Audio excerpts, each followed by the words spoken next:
contrast to what a lot of people have explained here, that what they do, this is more a presentation of what we did, but I'll get to that the point. So, Pelikonepeijoonit will 20 years, or actually it was 20 years old in May this year, and during that time we achieved some things, and I'll just briefly go through a bit of our history. So I started collecting stuff in the early 1990s because the opportunity presented itself. Finland had a very severe financial recession in the early 90s after the collapse of the Soviet Union, and it brought about this new phenomenon of the thrift stores and the second-hand shops, and I was around 15, 16 years old and started visiting those on my own, which is probably a bad idea, but I noticed that people were bringing their old computers and software to these shops.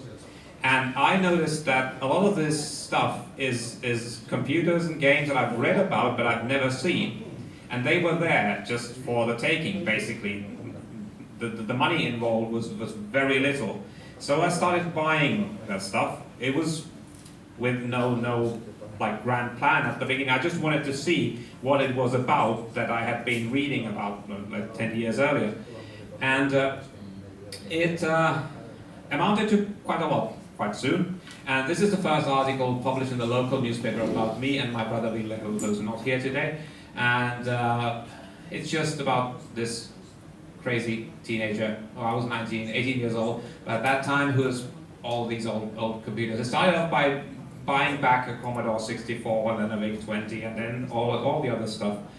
But it was just a bunch of machines in a cupboard somewhere. At one point I contemplated I'll just let them go because I didn't see where I could place them. At that time I mentioned it to the local museum. I'm from a small town near Tampere originally, and they said, okay, yeah, we'll take it, but we'll have now no space to display it anywhere. So I thought, well, I decided against that. I thought maybe I'll think of something later on. I moved to Tampere 1996 and brought most of it with me. Some I left in Mama, but anyway, it was on the back burner. Then when I got to university, I of course received my own web space for my homepage. And just for the heck of it, I put in a list of the old systems that I own. Surprisingly, I started getting mails from people telling that they own this same system and do I know anything about it. And I thought, well, this is fascinating because I up until that time I was more or less of the opinion that I'm the only one interested in this stuff. But that was like a nice thing. Manu, I met already in high school. And we actually met through the Amiga hobby, and then I think being around us and our collection of stuff, it made him more interested. But I didn't he had his hamster genes already. I didn't push that on him. But he started also picking these up at the flea markets, and we would trade stuff. And before long, we both had a collection of items. And the next step, we were at the place where Manu was studying, working part-time, and we were spending 1st of May, which is a big celebration in Finland. We were spending it there and browsing online, and we started looking at stuff like PC Engine and whatnot, because the search engines were a new thing in 1999, and we found all of these pages about these systems, and that was like the tipping point. That, okay, there is a massive scene for all this stuff, and we have been just left out. We haven't understood that that people are still interested in these things, and that gave rise to the idea that maybe we should start something. We would set up a website, and I had some web space, and Manu was very interested in web design. So on the 2nd of May 1999, we set up Pelikonepeijoonit. We decided to choose a stupid name that makes no sense to anyone outside of Finland, and we've had so many bastardizations of the name over the years that it's funny. But we decided to launch in English because all the pages that we found were in English. My day job is that I'm a translator. Manu is married to an American woman, so it was no problem to start communicating in English. And that was a good idea because the interest that our site got, it was instant. Like we got contacts from everywhere, and like I said, in 1999 the internet was quite different.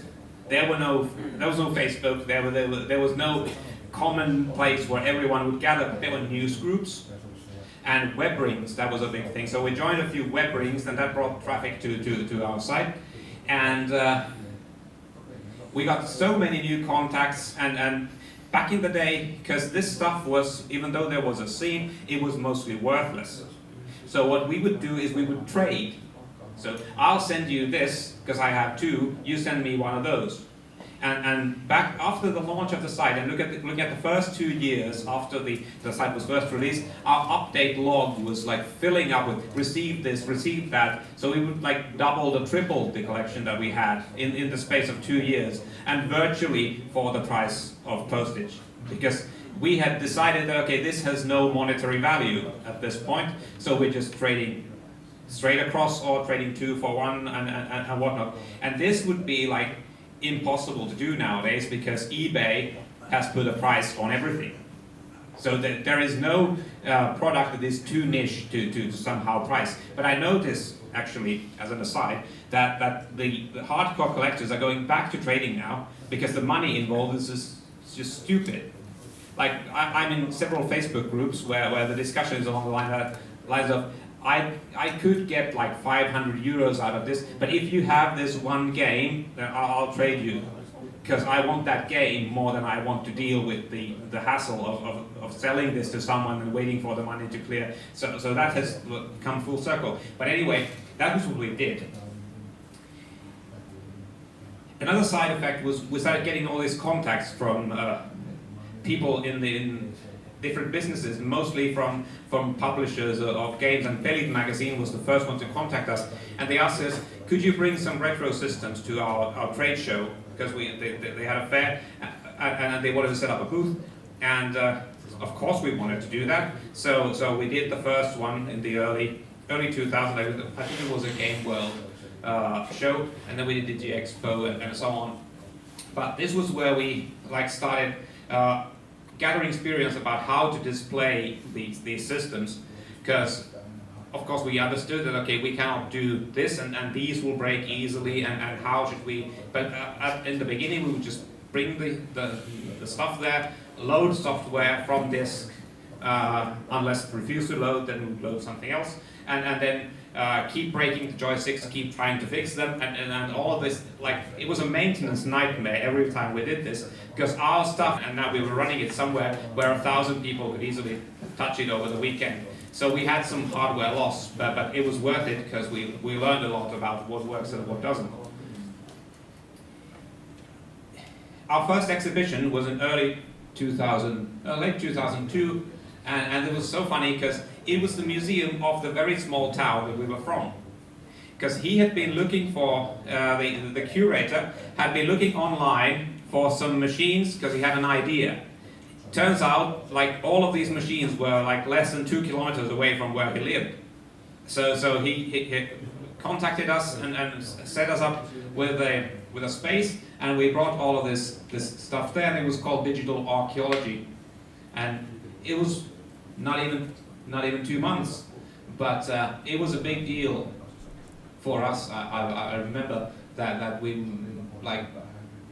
took a good amount of time to prepare everything, and it got written about and so on. So that was the first thing, and and there's a piece in the same newspaper that had written about me 7 years earlier about Manu. Another thing, in 2003, Game On visited Finland. It was in Helsinki for I think 3 months, and I remember that Pelikonepeijoonit was already sort of a name. because we got so many links from all of the libraries and so public institutions, so a lot of people knew us, and I think we were mentioned in one of the magazines and so on. So the Finnish Broadcasting Company invited me as a guest on their most popular radio channel to go through the Game On exhibition with their reporter, and that was a big deal. That I had a radio interview about me, because I wasn't like known in any circles. I'd been working as a game reviewer, but that was it. And so that was one thing. Another thing was fascinating to see what Game On had done, and they had done some things that I wouldn't have done, but they had done a lot of things right. I also met Barry Higgins briefly. We discussed, I helped him out with a Pong system and so on. So that was like fascinating, and it helped us a great deal with how to set up the booth that we were doing and the temporary exhibitions and so on. So that was one thing. This went on for a number of years, 4 or 5 years, like this. Every year we would do something small somewhere, and then. But then in 2008, an opportunity presented itself. My brother Ville, he was working at the art museum at that time, and then the museum, City of Tampere museum system had a rented space across the rapids in an old industrial building, and there was a bit of a problem because they had a 2-week slot with nothing booked. And I don't know how it came about. Was it Oti's idea originally or Ville's? But they came to the conclusion that, okay, we need to have like a 2-week Pelikonepeijoonit exhibition. And that was a crazy thing. Because what we did was we loaded everything we had on this massive lorry, drove it over here, spread it on the floor, climbed up the stairs to the second floor, looked at everything we had. Okay, how can we make this work? All the while, Oti thought we had a plan. We did not. But it turned out great. We had a 2-week exhibition, and because Manu and my brother both are visual artists, we had great displays, and I came up with a theme, and the reception was astounding. Like in 2 weeks, they had thousands of visitors. All of the radio stations, the TV, everyone interviewed us and wrote about it, and it was like the staff there told me it was the most popular thing they'd ever seen in there. So this was an eye-opener, I think, in the museum respect as well. So like this can be like very popular, and I also think it had some sort of value. We made with Jukka, we made some YouTube videos about it. Those were fairly popular as well. And so that was number one. The next year we set up a similar thing with a bit more planning in Salo, the birthplace, one of the birthplaces of the Finnish electronics industry, which was home to Nokia and so on for the longest time. So for a few months we had our systems there, and that was also a maintenance nightmare. I ended up fixing a lot of things. You know, it was just a short period of time, and that was planned and curated by the staff of the Electronics Museum in Salo. We just provided the hardware and of course pitched in with our ideas, but it was also an interactive exhibit and popular and written about quite a lot. But you have to understand that we are all, like, I'm an English language major, and these guys are visual artists.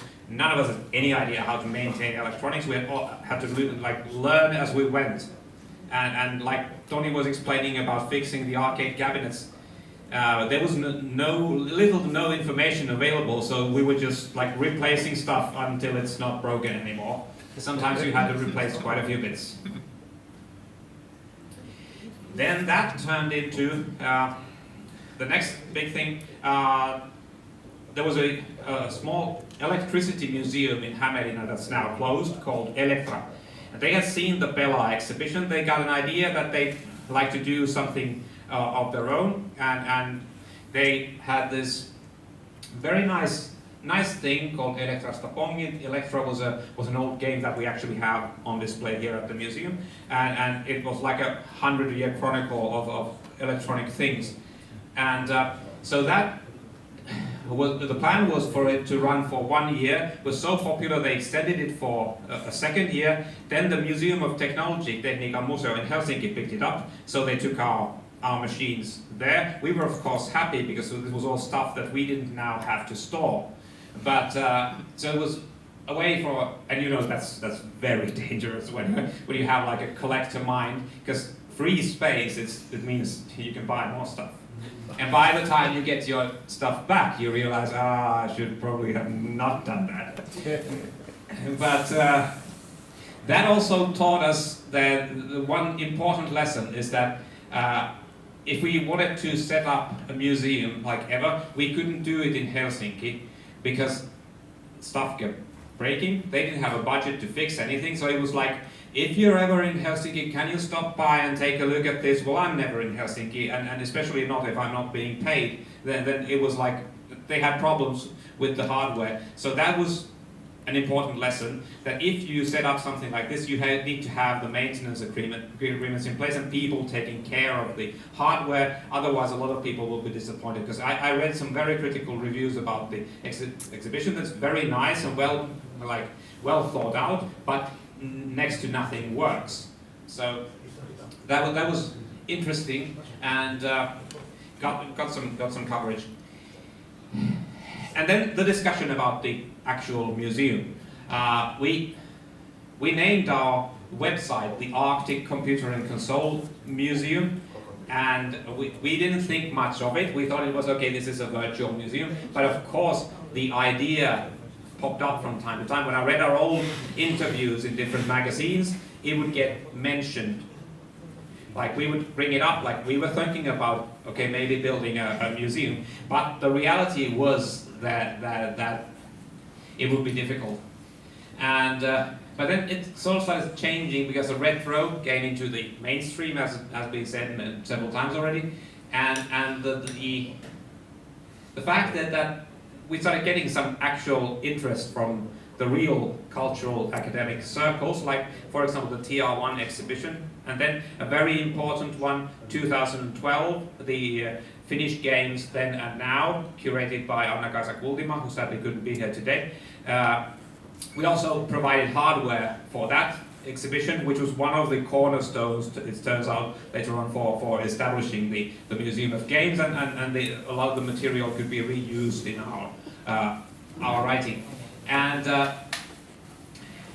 but then we always came back to the question of funding, because we had people telling us, yeah, just set up a foundation or just launch it and it will work. But I'm unfortunately too much of a businessman to understand that this is not ever going to make money in a country like Finland. It's too small. And then it would have to be in Helsinki. We're not going there. Our lives are here. So we will need to partner with someone. And I kept bringing this up to Outi to the point where it was probably super annoying. But I kept bringing it up, that we should do something, and we should do something. And especially because we wanted to have an interactive museum, because there's no point in putting stuff in glass cases and telling you that this is a great system. Unfortunately, you won't get to try it ever. While all of this was going on, crowdfunding was becoming big. 2013 was the big year of Kickstarter, and none of the massive large-scale failures had appeared yet, so people believed in crowdfunding on a larger scale. There was some efforts in Finland, but nothing like massive. And I noticed that the retro was selling very well on the crowdfunding platforms as well. In Finland, like I said, the situation is different. Our legislation does not allow us to run Kickstarter campaigns, or we could, but Kickstarter has decided to disallow it because of our legislation. It's possible to run an Indiegogo, but anyway, there's a system called Mecenati that's the dominant one. And then in the spring of 2014, I discussed this topic with, and Manu also did, with the Tuija Lindén, veteran games editor from Finland. She was about to retire. And she said that it's a pity that we never had the Museum of Games. And I said, well, we'll build one, but it'll be in Tampere. And that was like I took her up on her dare, and I said, okay, I can make this happen, but I need your support, and I need the support of a lot of people. And I emailed a lot of people, and unfortunately, all of them wanted to help. Like, it was astonishing when we first came here for the first meeting, and Oti was showing us, okay, well we could build it right here. And she was sort of showing us the upstairs, oh, this would be a good place. And that was like, it was a pivotal moment, because up until that one, it was like an abstract thought of like maybe something could happen, and then, okay, clearly they've been thinking about it, really. And the next big thing was Anna-Kaisa, the university, joined us, all of our contacts, Jukka and so on, so we got together a very big group of people with a lot of influence in the industry. And also the fact that the city of Tampere agreed to try crowdfunding, and we set the record which held for a healthy amount of time. So I'd like to close with the fact that Pelikonepeijoonit set out to do a thing, and now we have done the thing. And what do you do once you have done the thing? And this is a real question, because we haven't, like, our website is a mess. We haven't updated in like 5, 6, 10 years, and now it's a new WordPress site, and we've gotten around to like the technology is there, but we never have the time to update it. But we are reinventing ourselves, deciding on what to do actually under this banner in the future. I have some ideas, of course, I always do, but at the moment none of us has the time for it. But anyway, what we will continue to do, because I promised the leaders of Vapri, they said, well, once we have this in place, what will we do then? And I said, well, that you don't have to worry about, because we'll be here like all the time. And we have been here all the time, volunteering, building events, promoting, and helping the museum out.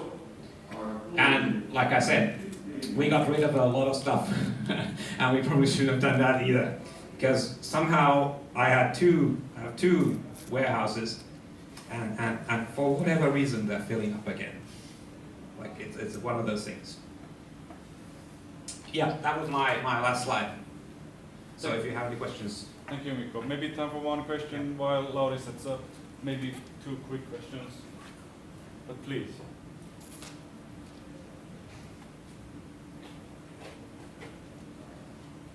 Anyone? Questions? No, I'm good. Thank you. Let's give a big round of applause.